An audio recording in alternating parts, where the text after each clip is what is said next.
الحمد للہ رب العالمین والصلاة والسلام علی سید الانبیاء والمرسلین وعلی آلہ وصحبہ اجمعین ومن تبعهم بإحسان إلی یوم الدین اما بعد فاعوذ باللہ السمیع العلیم من الشیطان الرجیم بسم اللہ الرحمن الرحیم۔ بلومز ٹیکسونومی، پچھلی کلاس میں ہم نے جو چیزیں پڑھی ہیں ان کا تعلق تھا مختلف لوگوں نے تعلیم کے حوالے سے اور نظام تعلیم کے حوالے سے طریقہ کار کیا تجویز کیا ہے، کون سے انہوں نے بنیادی طور پہ آپ یہ کہہ لیں کہ آراء دی ہیں کہ کس طرح سے بچوں کو تعلیم دی جا سکتی ہے جو زیادہ افیکٹو ہو، جس طرح سے ان کی بہتر تعلیمی اور ذہنی نشو و نما ہو اور بہتر انداز میں ان تک جو بات ہم پہنچانا چاہتے ہیں وہ پہنچ جائے۔ اس حوالے سے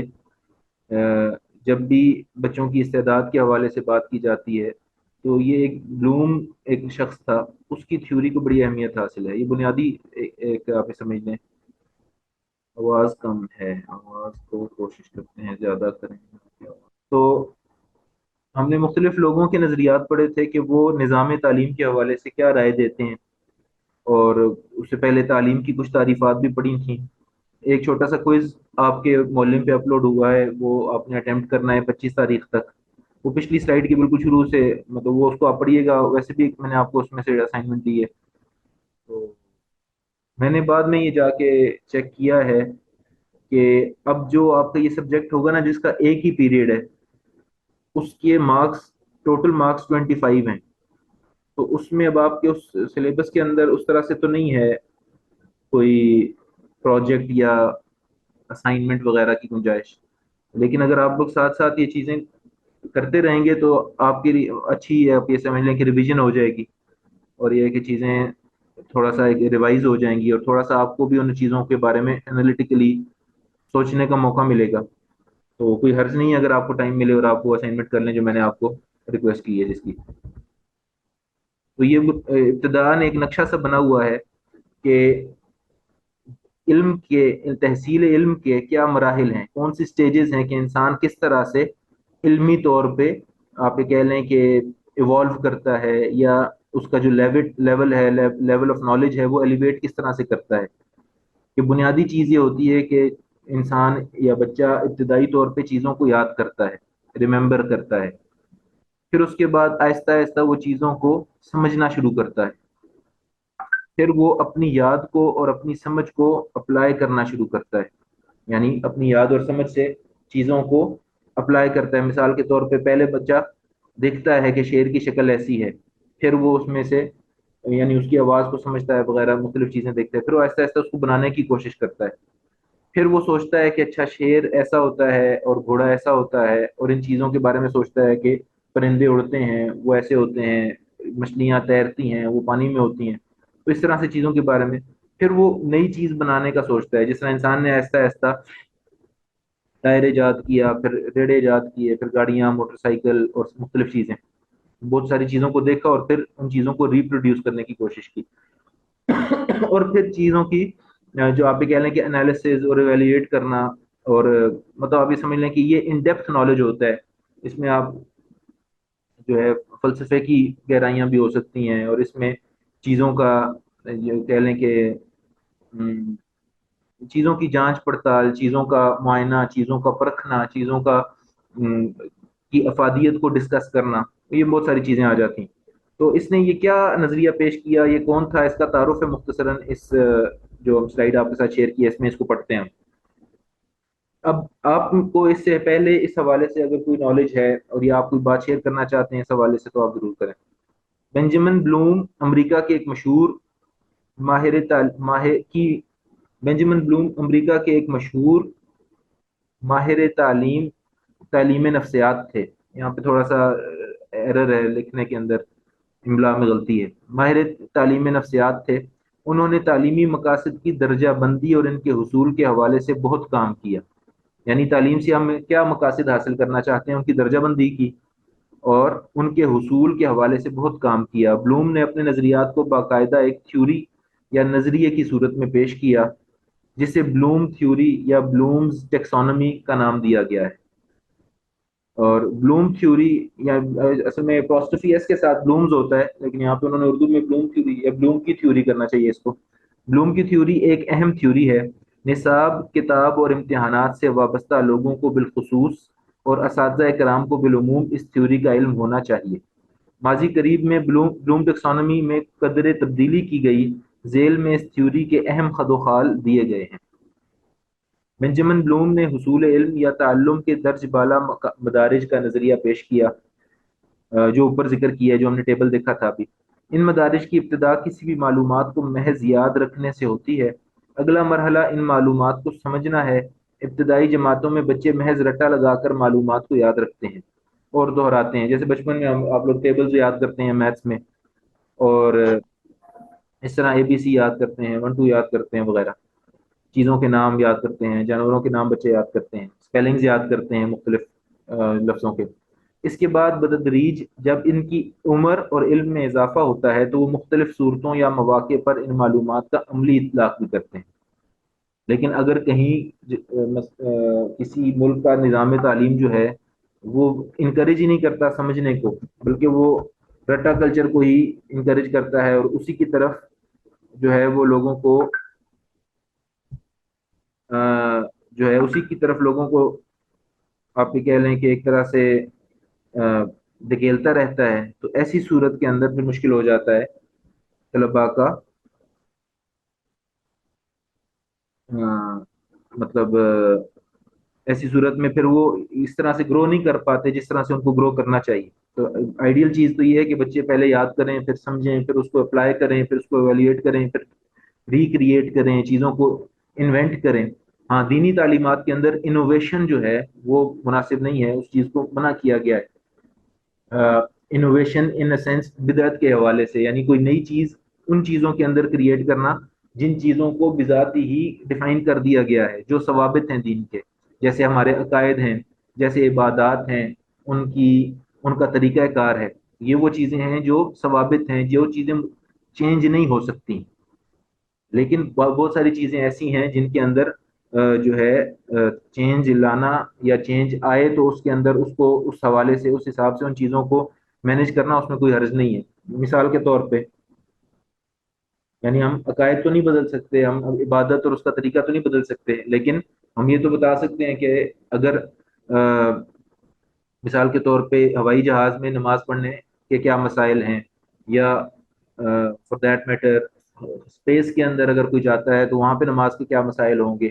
یا اسی طرح سے اگر یہ جو جدید میڈیکل سائنس کے اندر جو چیزیں اب ایجاد ہو رہی ہیں یا جو انوویشنز آ رہی ہیں ان کے استعمال کے حوالے سے دین کیا حدود متعین کرتا ہے، یا جو فائنانس یا اکنامک کے شعبے کے اندر یہ جو لوگوں کی ضروریات ہیں، یعنی اگر انٹرنیشنلی کسی نے بزنس کرنا ہے تو اس کے لیے کیا طریقہ کار ہوگا، کنونشنل بینکنگ کے اندر جو چیزیں ہیں وہ کیا شریعت کے مطابق ہیں، یا اسلامک بینکنگ یا اسلامک فائنانس ان مسائل کو یا ان ضرورتوں کو کس طرح سے کیٹر کر سکتی ہے۔ تو ہر ایک چیز کے حوالے سے اللہ تعالیٰ نے بنیادی تعلیمات دی ہوئی ہیں، اب ہم نے ان شریعت کے اصولوں اور تعلیمات کو سامنے رکھ کے اپنے نظام کو وضع کرنا ہے، اور ان چیزوں سے اجتناب کرنا ہے جس کی گنجائش شریعت میں ہے ہی نہیں۔ یہ نہیں کہ چونکہ لوگ اب سود استعمال کر رہے ہیں تو ہم اس کی کوئی اسلامی شکل نکال لیں، یہ نہیں ہوگا، بلکہ صرف جو اپنی ضروریات ہیں یا جو نئے مسائل ہیں نئے طرز زندگی کی وجہ سے ان کا ان مسائل کا حل، اور شریعت کی روح سے ان کے حوالے سے ہمیں کیا تعلیمات دی گئی ہیں، ان چیزوں کو دیکھنا ہمارا کام ہے۔ تو ابتدائی جماعتوں میں بچے محض رٹا لگا کر معلومات کو یاد رکھتے اور دہراتے ہیں۔ اس کے بعد بتدریج جب ان کی عمر اور علم میں اضافہ ہوتا ہے تو وہ مختلف صورتوں یا مواقع پر ان معلومات کا عملی اطلاق بھی کرتے ہیں۔ مثلا رٹے ہوئے پہاڑوں کے ذریعے بعد میں ضرب اور تقسیم کے سوال حل کرنا وغیرہ۔ اور اسی طرح سے دینی تعلیمات میں بھی قرآن پاک ہم ابتدان خاص طور پہ ہمارے ہاں تو رٹا ہی لگا کے یاد ہوتا ہے۔ عرب میں بھی سارے بچوں کو تو جب عربی انہیں آتی بھی ہو تب بھی ان کو قرآن پاک کے سارے کا تو مطلب نہیں پتا ہوتا، بہت سارے کلمات ایسے ہیں جو ان کے عام طور پہ ان کے رواج میں نہیں ہے، ان کی بول چال میں اب وہ بولے نہیں جاتے۔ بڑی فصیح عربی ہوتی ہے قرآن و حدیث کی، اور عام طور پہ وہاں جو سلینگ بولی جاتی ہے وہ اتنی زیادہ فصیح و بلیغ نہیں ہوتی۔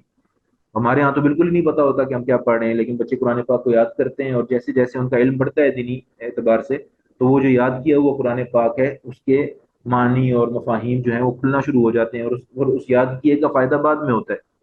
لیکن اگر رٹا لگا کے بس چھوڑ دیا جائے، حفظ تک کی اکتفا کیا جائے، تو پھر قرآن پاک یاد کرنے کا ثواب تو ہوگا لیکن قرآن پاک کے علوم سے مستفید نہیں ہو جا سکے گا۔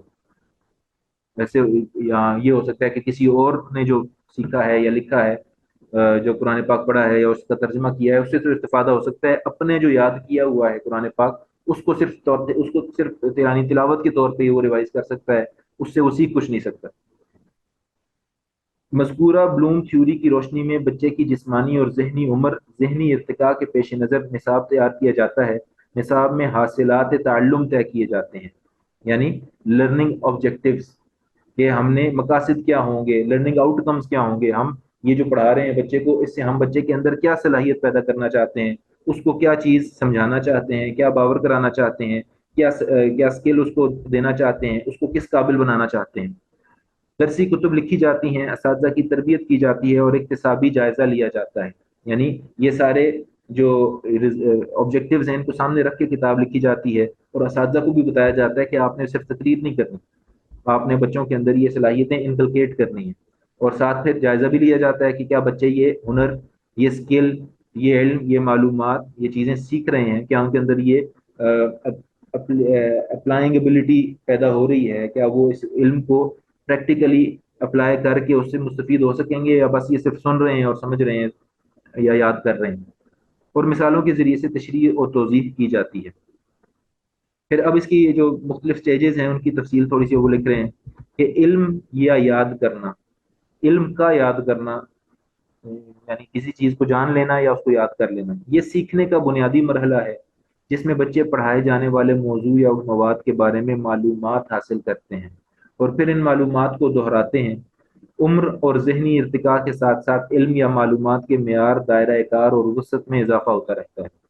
مثلاً ابتدائی کلاسوں میں نماز کے بارے میں جو علم یا معلومات دی جاتی ہیں وہ بہت محدود ہوتی ہیں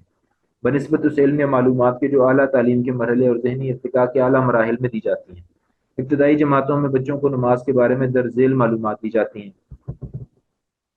کہ نمازوں کی تعداد کتنی ہے، بچوں کو بتایا جاتا ہے کہ فجر، ظہر، عصر، مغرب، عشاء کے نام یاد کر لو، پھر بتایا جاتا ہے فجر کا ٹائم کب شروع ہوتا ہے اور کب تک رہتا ہے،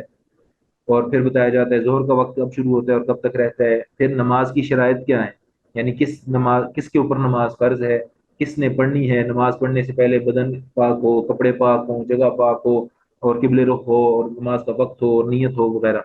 یہ ساری چیزیں ہیں۔ پھر اس کے بعد نماز کے فرائض کیا ہیں اور نماز کے واجبات کیا ہیں، نماز کی سنتیں کیا ہیں، پھر نماز پڑھنے کا طریقہ کیا ہے، نماز تو یہ ساری چیزیں ایسی ہیں کہ جو چیزیں ابتداء یاد کرائی جاتی ہیں اور ان کو پھر آہستہ آہستہ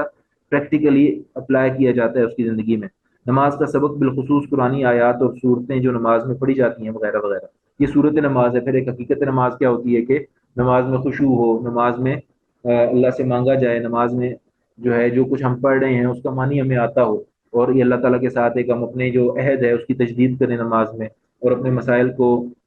سجدے کی حالت میں یا تحیات کے آخر میں یا نماز کے بعد اللہ کے سامنے دعا کی صورت میں رکھیں، اور نماز کو اللہ سے لینے کا ایک ذریعہ بنائیں،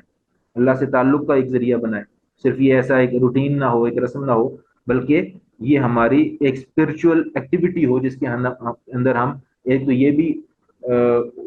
یہ بھی ہم اس چیز کو بھی فیل کریں اور اس چیز کو بھی ہم ایکسپیرینس کریں کہ اس کی وجہ سے ہمارے گناہ معاف ہو رہے ہیں، کیونکہ حدیث شریف میں نبی پاک نے فرمایا کہ نماز کی وجہ سے انسان گناہوں سے پاک ہوتا ہے، اور ساتھ ہی جو ہم مسائل کا شکار ہیں، جو کچھ پریشانی ہے، جو مصیبتیں ہیں، جو کمیاں ہیں، ان کو اللہ کے سامنے لے جائیں کہ اللہ ہم آ گئے ہیں، تو نے کہا ہے نماز اور صبر کے ذریعے مجھ سے مدد مانگو، تو یہ نماز میں پڑھ رہا ہوں تو میری مدد فرما اور میرے کاموں کو آسان کر دے۔ تو ہم میکسیمم آؤٹ پٹ لیں اپنی نمازوں سے، پہلے اس کے اوپر محنت کریں، اس کے اندر اللہ تعالیٰ کے ساتھ ایک کنیکشن ڈیولپ کریں، اور پھر اس کے بعد اپنے کام کروائیں ان کے ذریعے اللہ سے۔ تو اس طرح سے بتدریج یہ چیزیں ہوتی ہیں۔ نصاب میں نماز کے بارے میں بچے کی عمر اور ذہنی ارتقاء کو سامنے رکھتے ہوئے مقاصد یا حاصلات تعلم طے کیے جاتے ہیں۔ میں عام طور پہ بھی یونیورسٹی میں بھی یہ بات کرتا ہوں بچوں کے ساتھ کہ ہمارا المیہ یہ ہے کہ کئی دفعہ لوگ ایسے بھی ملتے ہیں کہ جو نماز پڑھ رہے ہیں اور ان کو نماز پڑھتے ہوئے سال گزر گئے ہیں، کئی سال گزر گئے ہیں، لیکن افسوس یا آپ یہ کہہ لیں کہ شرمندگی کی بات یہ ہے ہمارے لیے، اللہ معاف کر دے، کہ نماز سالوں سے پڑھ رہے ہیں لیکن کوالٹی آف نماز جو ہے وہ امپروو نہیں ہو رہی، اور نماز کے اندر جس طرح سے اللہ کے ساتھ انسان آپ کو پتہ ہے کہ ہل جل نہیں سکتا، ادھر ادھر دیکھ نہیں سکتا، چل پھر نہیں سکتا، اور پھر توجہ سے بھی درکار ہے، خشوع و خضوع بھی درکار ہے، اللہ کا حکم ہے قوموا للہ قانتین، اور اللہ تعالیٰ فرماتے ہیں کہ خشوع اختیار کرو، خضوع اختیار کرو، اور نماز کے اندر توجہ ہو، اور اللہ تعالیٰ کے سامنے ایک یعنی اللہ تعالیٰ کے سامنے کھڑے ہونے کا ایک جو ہے یعنی اس چیز کو سوچو کہ اگر تم ایسے اللہ کی عبادت کرو جیسے حضور نے فرمایا کہ احسان یہ ہے کہ ان تعبد اللہ کأنک تراہ فإن لم تکن تراہ فإنہ یراک، کہ ایسے اس تصور کے ساتھ اللہ کی عبادت کرو کہ گویا اللہ کو دیکھ رہے ہو، کہ اگر اللہ کو دیکھ رہے ہوتے تو کیسے کھڑے ہوتے، کیسے ادب سے کھڑے ہوتے. تو اگر یہ تصور نہیں کر سکتے اسپرچولی، اگر تم اتنے اسٹرانگ نہیں ہو، تو یہ تو سوچو نا کہ اللہ تمہیں دیکھ رہا ہے، اللہ کے سامنے کھڑے ہو گئے ہو آ کے، اور اللہ کے سامنے آ کے نماز میں کھڑے ہو کہ اللہ سے بات کر رہے ہو، اللہ کے سامنے اپنے مسائل رکھ رہے ہو، اللہ کی کبریائی بڑائی اور توحید کا اقرار کر رہے ہو، اور اپنے گناہوں کی معافی مانگ رہے ہو. تو یہ کیفیت بھی نماز کے اندر آنی چاہیے، صرف یہ کافی نہیں ہے کہ ہم نماز میں. اچھا جی، اس کے بعد یہ ساری چیزیں ہیں جو انسان کو یعنی انسان جس طرح ہم بچپن میں دیکھتے ہیں کہ ہم عام طور پہ بچے جو ہیں وہ بچپن میں لکھتے ہیں تو ان کی لکھائی میں پختگی نہیں ہوتی، وہ جو ان کے جو لائنیں وہ ڈرا کرتے ہیں یا جب وہ الفابیٹس لکھتے ہیں، حروف لکھتے ہیں، تو اس کے اندر ارتعاش ہوتے ہیں، چیزیں ہل رہی ہوتی ہیں، اتنی خوبصورت لکھائی نہیں ہوتی، لیکن وقت کے ساتھ ساتھ اس میں امپروومنٹ آتی. تو اسی طرح سے ہماری عبادات، ہماری نیکیاں، ہمارا دین، اس میں بھی امپروومنٹ آنی چاہیے، ہمارے اخلاق میں بھی میچورٹی آنی چاہیے، ہمارے مزاج میں بھی ٹھہراؤ آنا چاہیے، اور ہمیں زیادہ سینسیبل ہونا چاہیے، اللہ اور اس کے رسول کی تعلیمات کے مطابق زیادہ اپنے اپنے رویے کو بہتر کرنا چاہیے، اور جن چیزوں سے روکا ہے اللہ تعالیٰ نے ان سے رکنے کی طرف ہمیں جانا چاہیے، جن کاموں کو کرنے کی ترغیب دی گئی ہے ان کو کرنے کی طرف ہمیں آگے بڑھنا چاہیے. کچھ نہ کچھ ترقی تو ہونی چاہیے نا. تو اللہ تعالیٰ ہم سب کے حال پہ رحم فرمائے. اچھا، اس کے بعد پہلی چیز تو یہ ہوگی یاد کرنا. کہتے ہیں کہ نصاب میں نماز کے بارے میں بچے کی عمر اور ذہنی ارتقاء کو سامنے رکھتے ہوئے مقاصد یا حاصلات تعلم طے کیے جائیں گے، اور ان کے مطابق نماز پڑھائے جانے والے عنوانات کا خاکہ دیا جائے گا، جبکہ درسی کتاب میں حاصلات تعلم کے حصول کے لیے ہر عنوانات کے حوالے سے تفصیلی معلومات دی جائیں گی. یعنی ہم نے تفصیل کے طور پہ بتایا جائے گا کہ ہم نے بچے کو یہ سکھانا ہے، اور اس کے لیے ہم نے یہ طریقہ کار اختیار کرنا ہے. استاد کو مذکورہ علمی مواد یا معلومات بچوں کو مؤثر طور پر سکھانے یا دینے کے طریقے سکھائے جائیں گے. کہ اچھا اب یہ معلومات آپ نے بچوں کو اگر سکھانی ہے تو اس کا کیا طریقہ ہو سکتا ہے، کیا زبانی بتانا ہے، یا ان سے پریکٹس کروانی ہے، یا بچوں کے آپس میں گروپس بنوا کے ان کو کہنا ہے کہ آپس میں ڈسکس کرو، یا ایک ٹارگٹ کو کو حاصل کرنے کے لیے بچوں سے رائے لی جائے کہ اس چیز کو ہم کس طرح سے پرفیکٹ کر سکتے ہیں اس چیز میں. تو پھر ان کو اس کو سوچنے کا ان کو موقع ملے گا، اور وہ اس چیز کو جو ہے اپنی آراء دیں گے، جس کی وجہ سے وہ خود انگیج ہو جائیں گے اس چیز کے اندر. تو بہرحال یہ ساری چیزیں جو ہیں یہ لیکچر پلاننگ کا حصہ ہوتی ہیں. تو اکتسابی جائزے میں مختلف سوالات یا سرگرمیوں کے ذریعے معلوم کیا جائے گا کہ کس حد تک مطلوبہ علم یا معلومات پہ بچوں کو عبور حاصل ہے. یعنی جو بھی چیز آپ سکھانا چاہتے ہیں اس کو جب تک ایویلویٹ نہیں کریں گے، جب تک اس کے لیے کوئی ٹیسٹ نہیں رکھیں گے، ایگزامینیشن نہیں رکھیں گے، کس طرح سے جان پائیں گے کہ ہم جو چاہتے تھے وہ حاصل ہو گیا یا نہیں ہوا. اس کے بعد پھر تفہیم یا سمجھ بوجھ. پہلا مرحلہ تو تھا کوئی چیز جان لینا، یاد کر لینا، اور دوسرا ہے اس کی سمجھ کتنی آئی ہے. جب بچوں کو تعلیم کے عمل سے گزارا جاتا ہے تو اس کا مقصد صرف فراہمی معلومات برائے معلومات نہیں ہوتا، بلکہ یہ کہ بچے ان معلومات کے مفہوم کو صحیح معنوں میں سمجھ سکیں اور اس سے ملتی جلتی دوسری معلومات کے ساتھ اس کا موازنہ کر سکیں. لہٰذا درس و تدریس کے دوران میں بچوں کی تفہیم کو مد نظر رکھنا انتہائی ضروری ہے. اچھا، یہاں پہ میرے ذہن میں بھی ایک سوال آتا ہے کہ ہمارے ہاں ہر امپورٹنٹ لیول کے اوپر جرنل نالج کو بڑی اہمیت دی جاتی ہے، یعنی پراپر اس کے نمبر رکھے جاتے ہیں، پراپر سیکشن بنائے جاتے ہیں کہ جی یہ جی کے سوالات ہیں، جنرل نالج ہونی چاہیے. مجھے نہیں سمجھ آتی کہ پروفیشنلز کا جنرل نالج سے کیا تعلق ہے. ہاں، جنرل نالج کسی کا ہے تو اچھی بات ہے، لیکن آپ نے اس کو اتنا امپورٹنٹ دے دیا ہے کہ صرف معلومات ہیں، اور جی اس کے اندر کیا ہے جی فلاں دنیا کے فلم میں ہالی ووڈ کے ایکٹروں کی معلومات بھی ہونی چاہیے، بالی ووڈ کا بھی پتہ ہونا چاہیے، اسپورٹس کا بھی پتہ ہونا چاہیے، پالیٹکس کا بھی پتہ ہونا چاہیے. اور آپ کسی خاص پروفیشن کے لیے کسی بندے کو چوز کر رہے ہیں اور اس کو آپ ان چیزوں کی طرف دوڑا دیتے ہیں، جس کی وجہ سے میری نظر کے مطابق، میرے خیال کے مطابق اس کے فوکس کو آپ جان بوجھ کے ڈسٹرب کرتے ہیں. اس میں کوئی حرج نہیں ہے اگر کسی کا جنرل نالج اچھا ہے، لیکن اس کو خاص طور پہ اس طرف آپ جب یعنی اس طرف اس کو آپ بھیجتے ہیں یا اس طرف اس کو کیا کہہ لیں کہ اس کے اوپر محنت کرنے کی طرف جب آپ اس کو راغب کرتے ہیں تو میرا خیال ہے کہ اس کے فوکس کے اوپر یہ چیز اثر انداز ہوتی ہے. اس حوالے سے آپ مجھے رائے دیں کہ اگر میں نہیں جان سکا اب تک کہ جنرل نالج کی کیا افادیت ہے، تو اس میں سے آپ اگر کوئی آپ میں سے کوئی شیئر کرنا چاہے اپنی رائے، تو مجھے ہو سکتا ہے فائدہ ہو اس چیز کا اور میری اصلاح ہو. آپ مجھے بتائیے کہ جنرل نالج کی افادیت پہ ذرا تھوڑا سا، خاص طور پہ پروفیشنلز کے لیے، یا وہ لوگ جنہوں نے لوگوں کو سرو کرنا ہے. ہاں، تھوڑا بہت یہ پتا ہوتا ہے کہ کتنا ایکسپوجر ہے اس بندے کا، یہ انسان اس سے جج کر سکتا ہے، یا اس کا مطالعہ کتنا وسیع ہے. لیکن خاص طور پہ ان کو اس کام کے پیچھے لگا دینا، اس کا کیا، اس کی کیا ضرورت ہے، میری سمجھ سے باہر ہے. اس میں اگر آپ میں سے تو محترم اہمیت کا تو نہیں اس طرح سے معلوم، لیکن ہمارے ہاں ہوتا یہ ہے کہ جو چیز کوئی بھی بنا دیتا ہے وہ سالوں سال چلتی رہتی ہے، صحیح. باوجود اس کے کہ کسی کو اس کی وجہ معلوم ہے یا نہیں. صحیح. ہاں، ایک اس پہ ریسرچ کرنے میں کی نے تو کہا ہے کہ نوبت ہم تک آتی ہی میمورائزیشن نہیں ہے نا کہ کیپیسٹی. ہم دیکھیں کہ اس کا جی جی. فائدہ ہے یا نہیں ہے. صحیح. ہمارے یہاں آپ کی بات یہ بھی ٹھیک ہے، اور میں بھی یہ سوچ رہا تھا کہ ہمارے یہاں بس ایک چیز، وہ ایک پیٹرن سیٹ ہو جاتا ہے اور پھر وہ اسٹیٹس کو چلتا رہتا ہے، ہم اس کو ری ایویلویٹ نہیں کرتے. ہم میمورائزیشن کیپیسٹی ٹھیک ہے، مطلب اس میں پتہ لگتا ہے کہ اس کی یادداشت کیسی ہے. لیکن اگر آپ نے اس کو اس طور پہ لگا دیا کہ اپنی یادداشت کے اندر ہر طرح کی معلومات کو سمیٹ لے، تو پھر اس کا فوکس اس سے ڈسٹرب ہوتا ہے. میرا خیال یہ ہے. میں نے تو یہ دیکھا ہے کہ مختلف علماء کے بارے میں نے سنا ہے کہ وہ جو طلبہ مدرسے میں خاص طور پہ پڑھ رہے ہوتے تھے نا، جو روایتی طور پہ دین کے عالم بنتے تھے، اور یہ اس دور کی بات ہے جب مدارس کے جو علماء تھے، جو فضلات تھے، وہ پراپر عالم بن کے نکلتے تھے. تو وہ بڑے اساتذہ جو ہوتے تھے وہ طلباء کو کہتے تھے کہ آپ لوگ جب طالب علمی کے دور میں ہو تو زیادہ اخبار، رسالے اور سیاسی سرگرمیاں ان سے یکسو ہو کے اپنے آپ کو علم کے اوپر مرکوز کر لو، اپنی توجہ کو، تاکہ بجائے اس کے کہ آپ یعنی سوشل ایکٹیویٹیز میں انگیج ہو،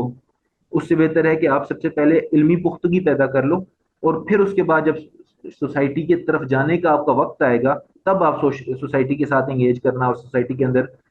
جو ہے انوالو ہو کے ان کے مسائل کو سیکھ کے. اور پھر بھی کچھ چیزیں ایسی ہوتی ہیں کہ جو سوشلی آپ کو اویئر ہونا بھی چاہیے، جیسے سوشل ورک ہے، جیسے محتاجوں کی خدمت ہے، جیسے یتیموں کی، بیواؤں کی خدمت ہے.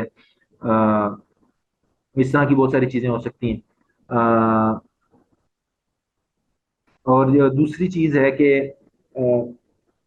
ہاں جی، یہ memorization can also be judged by subject knowledge. جی ایگزیکٹلی میں یہی کہنا چاہ رہا تھا. Second to broaden the spectrum else than just subject oriented knowledge. یہ بھی بات ٹھیک ہے بالکل، مطلب ایکسپوجر تو بڑھتا ہے اور چیزوں کا پتہ لگتا ہے، لیکن اس میں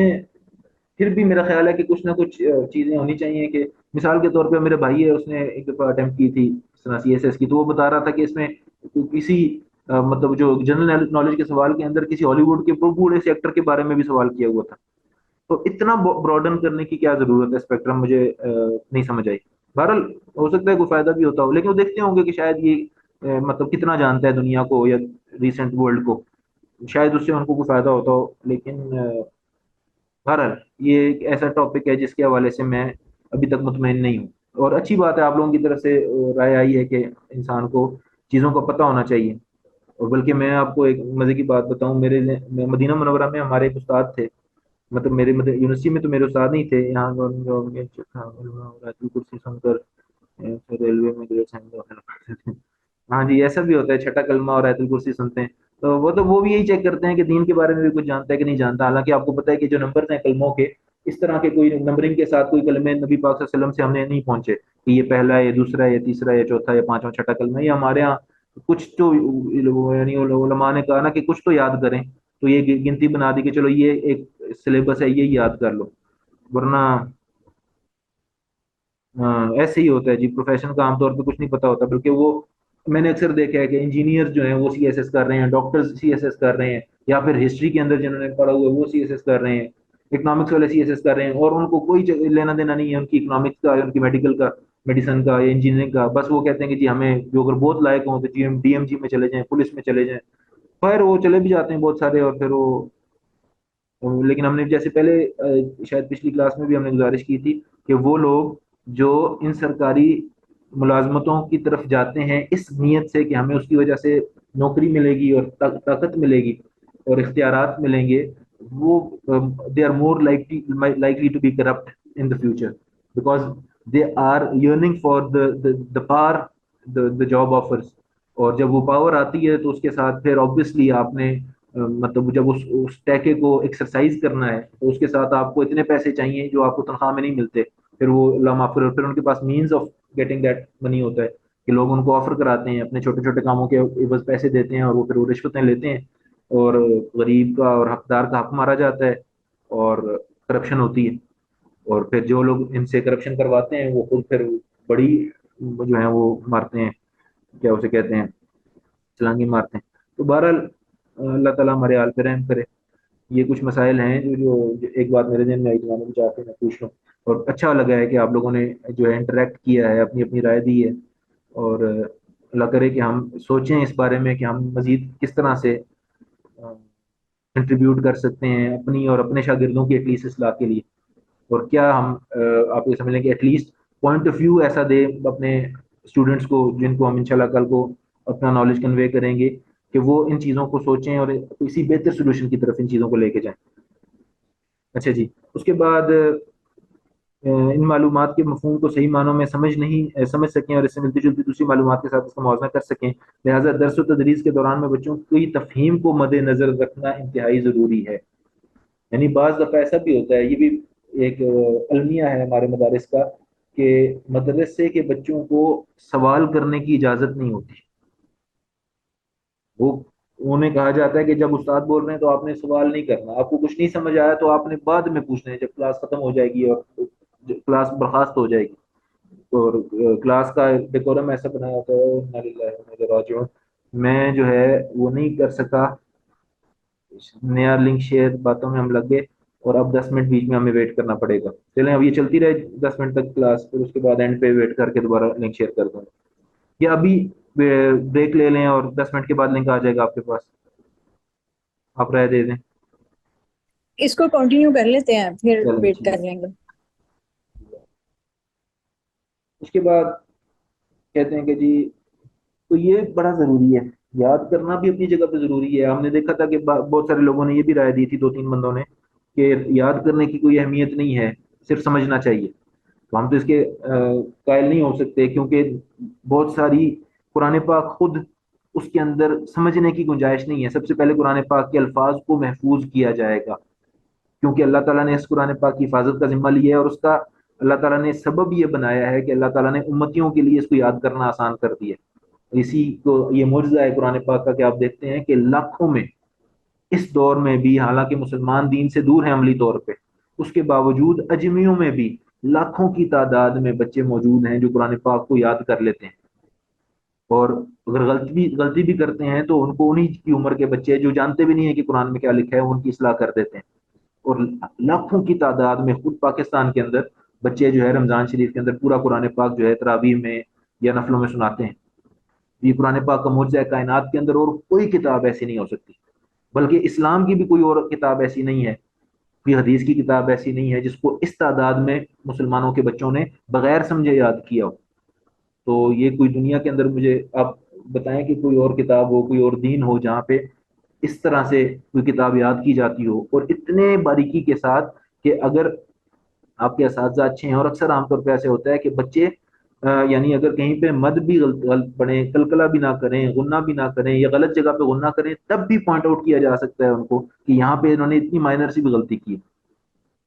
اور یہ اللہ تعالیٰ کی شان ہے اور قرآن پاک کا معجزہ ہے باقی معجزات کے ساتھ ساتھ، اور یہ دلیل ہے اس چیز کی، اس کی حقانیت کی. تو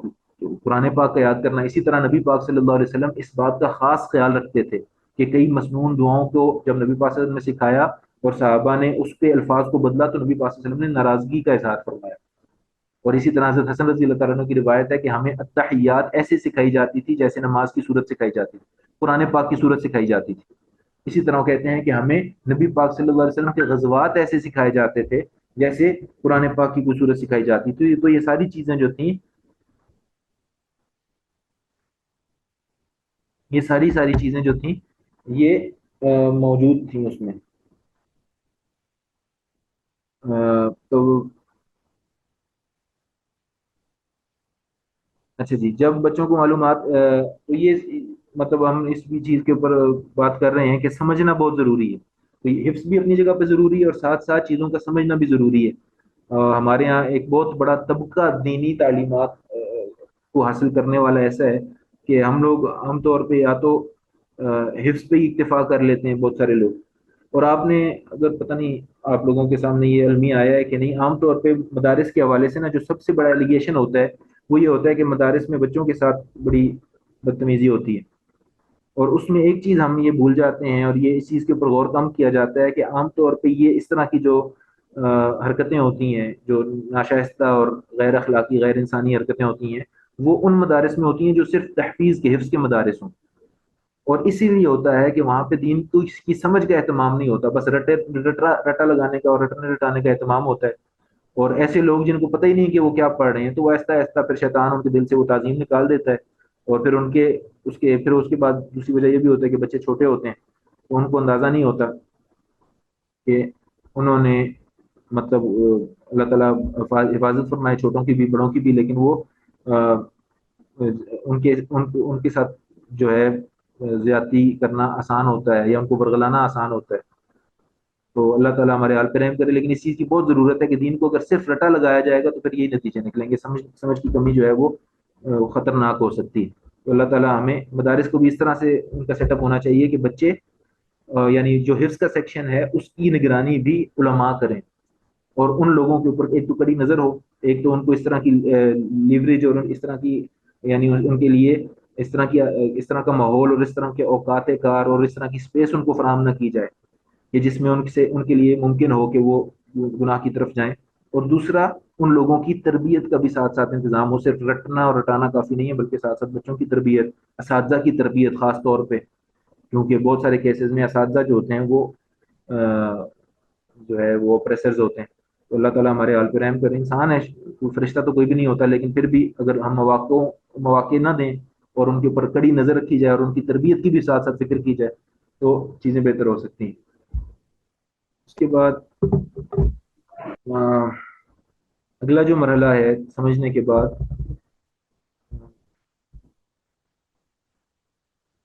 اور سمجھ کے بارے میں ہم نے پہلے بھی بات کی تھی کہ سمجھ انسان کے جو پرائر نالج ہوتا ہے اس سے جب ملتی جلتی، اس سے میل کھاتی چیزیں انسان کو بتائی جاتی ہیں، ان کے چیزوں کے ساتھ ریلیٹ کر کے نئی چیزیں بتائی جاتی ہیں، تو پھر وہ چیزوں کو صحیح طور پہ انسان کمپریہینڈ کر سکتا ہے، ان کو اپنی جگہ پہ بٹھا سکتا ہے. میں نے مثال دی تھی جیسے بوتل کا ڈھکنا ہوتا ہے. تو ان چیزوں کو پھر اس کے لیے ضروری ہے کہ بچہ سوال کرے اور بچے کو انکریج کیا جائے کہ وہ سوال کرے، اور بچہ جو ہے وہ ڈاؤٹس میں نہ رہے. بچہ جو ہے وہ یہ نہ سوچے کہ اب میرے ذہن میں ایک سوال پیدا ہو گیا ہے تو اب میں اس کا کیا کروں. تو جتنا انکریج کیا جائے گا بچوں کو، جتنا ان کو ریکویسٹ کی جائے گی کہ بچوں پوچھو، بچوں سمجھو، بچوں پوچھو، نہیں آتا تو بتاؤ، ساتھ ساتھ ان کو کراس کوشچن کیا جائے گا، ایگزامن کیا جائے گا، تو وہ پھر اپنی جو بھی کوئریز ہوں گی وہ سامنے رکھیں گے. اور اگر یہ نہیں کریں گے تو پھر مسئلہ ہوگا کہ پھر وہ صرف گزاریں گے وقت کو اور بعد میں رٹا لگا کے جو ہے وہ جو جو صرف مٹیریل ہے، کانٹینٹ ہے، اس کو ریپروڈیوس کر دیں گے.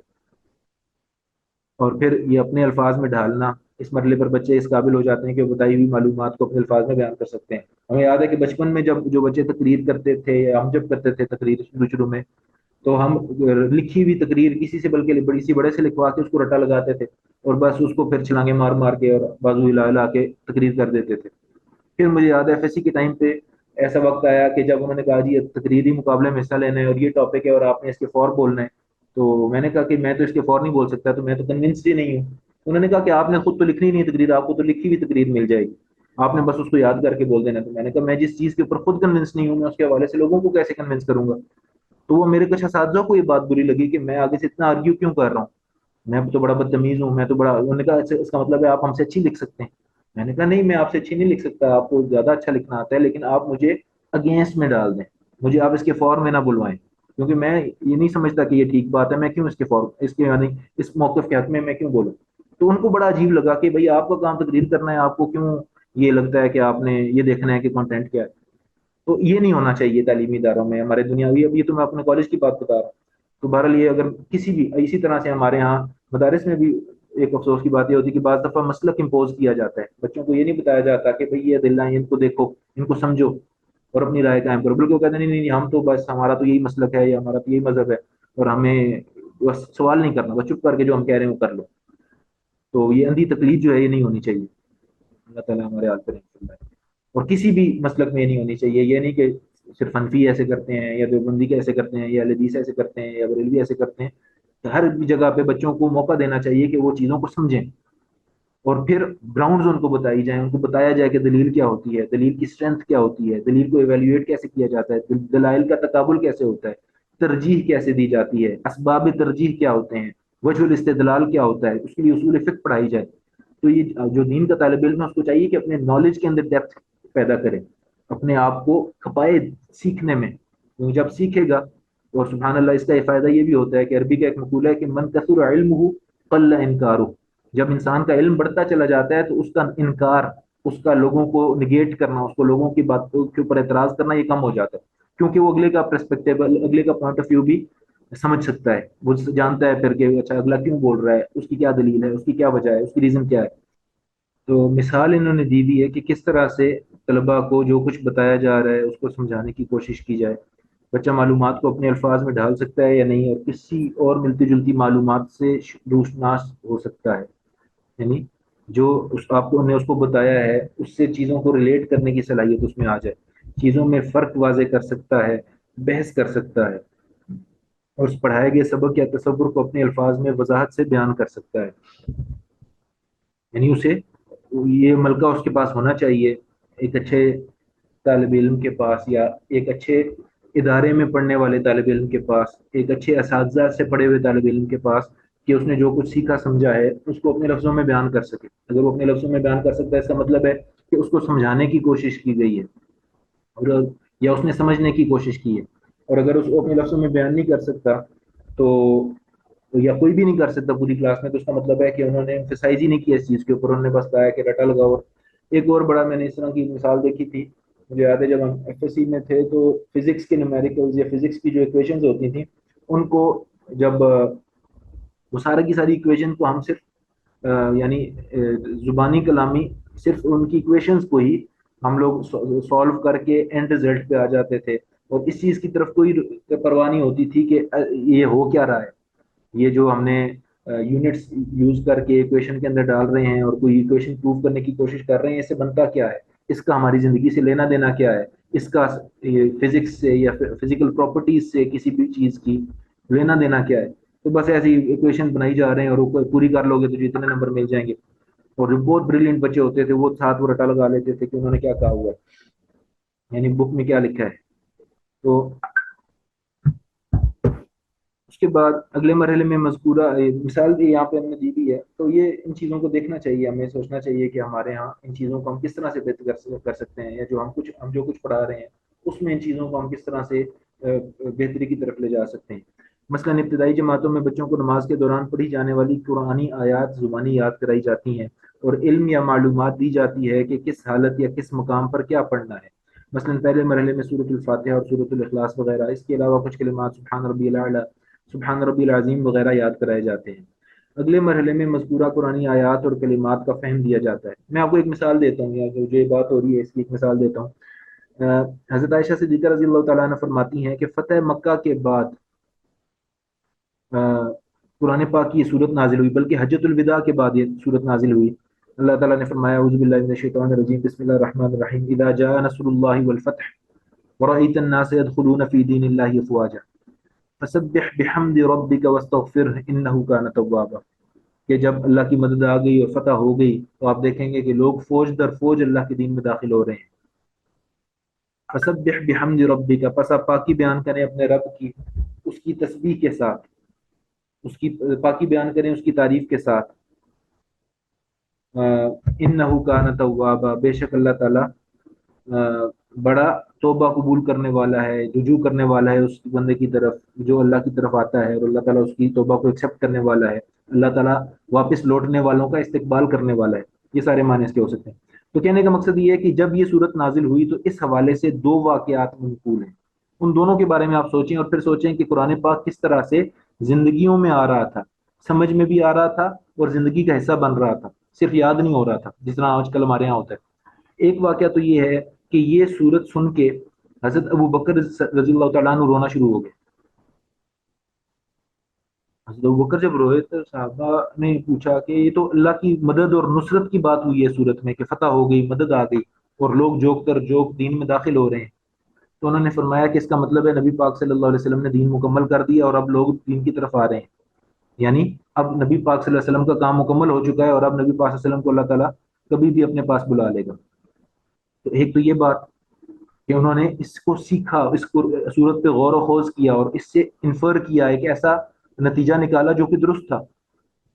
کہ دین مکمل ہو گیا ہے، لوگ دین کی طرف آنا شروع ہو گئے ہیں، تو اس کا مطلب ہے نبی کا کام، رسول کا کام مکمل ہو گیا۔ اور دوسری جو بات ہوئی کہ سیدہ فرماتی ہیں، سیدہ عائشہ صدیقہ رضی اللہ تعالیٰ عنہ فرماتی ہیں کہ اس صورت کے نازل ہونے کے بعد جب اللہ تعالیٰ نے اس صورت میں کہا کہ فسبح بحمد ربک واستغفر، اس صورت کے نازل ہونے کے بعد آپ میں سے کوئی پارٹیسپینٹس یا جو لوگ پریزنٹ تھے ان کی لسٹ مجھے کائنڈلی میسج کر دیجیے گا، ساتھ بھی عام طور پہ کرتے ہوتے ہیں لیکن ان کا کنیکٹ نہیں ہو رہا۔ تو اس صورت کے نازل ہونے کے بعد سیدہ عائشہ صدیقہ رضی اللہ تعالیٰ عنہ فرماتی ہیں کہ نبی اکرم صلی اللہ علیہ وسلم پھر اپنی ہر نماز کی ہر رکوع اور ہر سجدے میں پڑھا کرتے تھے سبحانک اللہم ربنا وبحمدک اللہم اغفر لی، یعنی نبی پاک صلی اللہ علیہ وسلم نے پھر یہ دعا رکوع اور سجدے میں پڑھنا شروع کر دی، یعنی اللہ نے فرمایا نا فسبح بحمد ربک واستغفر، تو نبی پاک صلی اللہ علیہ وسلم نے بھی سبحان ربی العظیم اور سبحان ربی الاعلیٰ کے ساتھ یہ بھی ایڈ کر دیا کہ سبحانک اللہم ربنا وبحمدک اللہم اغفر لی، کہ اللہ تو پاک ہے اور تیرے لیے یہ ساری تعریف ہے اور تو میری مغفرت فرما دے۔ تو تسبیح کو اور حمد کو اور استغفار کو انہوں نے اپنی نماز کا حصہ بنا لیا۔ تو اس طرح سے وہ جب دین کا علم ان کو ملتا تھا تو اس کو وہ صرف سیکھتے ہی نہیں تھے بلکہ اس کو اپنی زندگیوں میں لے آتے تھے، اپنی عبادت کا حصہ بنا لیتے تھے۔ تو اسی طرح سے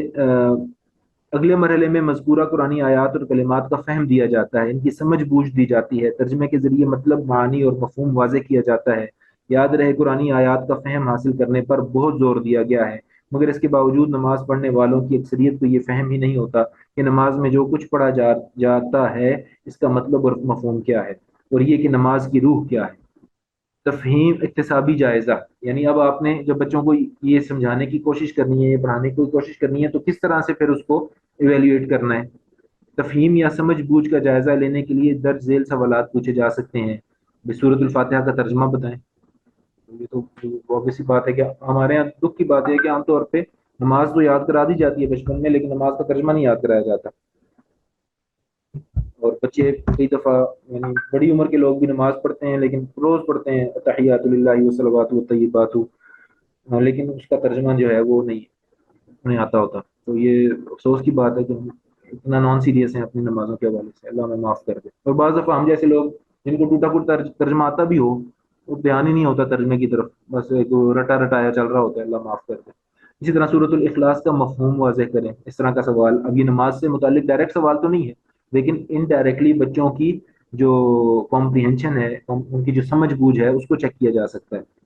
پھر اس کے بعد سبحان ربی الاعلیٰ کا مطلب بتائیں، سبحان ربی العظیم نماز میں کس وقت پڑھنے کا حکم ہے، نماز کی اہمیت کے بارے میں آپ کیا جانتے ہیں، وغیرہ، نماز کے فضائل، نماز سے کیا ملتا ہے، نماز کی حکمت کیا ہے، وغیرہ۔ پھر اس کے بعد مثال نمبر 2 کیا دی انہوں نے کہ زبان دانی میں طلبہ پہلے مرحلے میں نظمیں مثلا حمد، نعت یا کوئی اور نظم یا شعر وغیرہ زبانی یاد کر لیتے ہیں، مگر ضروری نہیں کہ انہیں مطلب اور مفہوم بھی آتا ہو۔ اور یہ سچی بات ہے، مجھے ٹوئنکل ٹوئنکل ماشاء اللہ ماشاء اللہ، اللہ تعالیٰ قبول کرے آپ کی ایفرٹ کو، اور ہم سب کو اللہ تعالیٰ قرآن پاک کا ترجمہ پڑھنے اور آگے پڑھانے کی توفیق عطا فرمائے، تقبل اللہ۔ میں آپ کو اپنے بارے میں بتا رہا تھا کہ مجھے خود بعد میں بڑی عمر میں آ کے یاد ہوا کہ سمجھ آیا کہ یہ کیا ہے، مطلب یہ ٹوئنکل ٹوئنکل لٹل اسٹار کا کیا مطلب ہے۔ پہلے ایسے بس رٹا رٹا یاد کیا ہوتا تو کبھی سوچا بھی نہیں تھا کہ اس کا مطلب کیا ہے۔ تو اسی طرح وقت کے ساتھ ساتھ چیزوں کو یا علم کو موڈیفائی اور اس کو بہتر ہونا چاہیے۔ زبان دانی، اچھا اگلے مرحلے میں وہ یاد کی گئی نظم کا مطلب اور مفہوم سمجھتے ہیں۔ مثال کے طور پر انگریزی کے درج ذیل نظم twinkle twinkle little star how I wonder what you are up above the world so high like a diamond in the sky کا ترجمہ کیا ہے، مطلب کیا ہے۔ یہ اسٹار بچوں کو بہتر تو یہ مگر رات کی ٹائم باہر لے جائیں، ہمارے یہاں تو ستارے نظر نہیں آتے، لیکن کسی ایسے ملک علاقے میں جائیں، کوئی بندہ پہاڑوں میں جائے اور جا کے ان سے پوچھے، وہاں پہ جا کے بچوں کو ستارے دکھائے اور پھر پوچھے کہ بھائی آپ سناؤ نظم سناؤ ٹوئنکل ٹوئنکل لٹل اسٹار، اور پھر پوچھے کہ ٹوئنکل ٹوئنکل کر رہے ہیں، بتاؤ کون سا ستارہ ٹوئنکل کر رہا ہے، پھر تاکہ وہ چیزوں کو ان کو سوچنے کے اوپر کی طرف آئیں۔ میں نے آپ کو بتایا تھا کہ ایک اسکول تھا، وہ بچوں کو سکھاتے تھے، اللہ تعالیٰ کے بارے میں جو بتاتے تھے تو وہ کوئی بیج بوتے تھے زمین میں کیاریوں میں جا کے، اور پھر وہ جب پودے نکلتے تھے تو وہ کہتے تھے کہ دیکھو ہم نے بیج بویا تھا، اللہ نے پودا نکال دیا. تو اس طرح سے چیزوں کو بچوں کو سمجھانے کی کوشش کی جائے. اس کے بعد پریکٹیکل اپلیکیشن میں کیسے چیزوں کو لایا جا سکتا ہے. میرا خیال ہے آج کے لیے اتنا کافی ہے. یہاں سے ہم انشاءاللہ اگلی کلاس میں شروع کریں گے.